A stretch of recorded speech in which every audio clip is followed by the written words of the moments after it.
Sir এই rain আপনার সে big pizza. তখন এই কাস্টমারটা ম্যাজিক করে পিৎজাটা ছোট করে ফেলে, বলে বাহ এবার তো মজা আসবে। ওইটার এইদিকে আসো। জি সাহেব, কি হয়েছে বলুন? তোমাকে আমি বড় সাইজের পিৎজা দিতে বলছি, তুমি ছোট পিৎজা দিছো কেন? স্যার আমি তো এই যে বড় পিৎজাই দিয়েছি তো আপনাকে।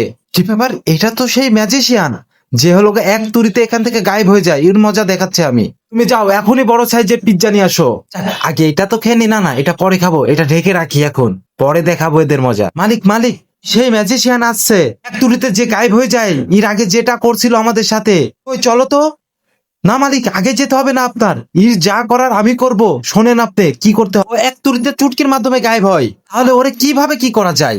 কি যে করা যায় মালিক, মালিক একটা আইডিয়া। ফ্রি পিৎজার অফার দিয়ে ওর আঙুলে সুপার গুলো লাগাই দিতে হবে যেভাবে হোক। স্যার এই যে আপনার ফের বড় সাইজের পিৎজা নিয়ে চলে এসেছি, তো লেট হলো কেন? আমাদের এখানে ফ্রি অফার চলছে, আপনি যদি এই পিৎজাটা ফুল যদি খাইতে পারেন তাহলে আপনাকে একটা পিৎজা আবার গিফট করা হবে।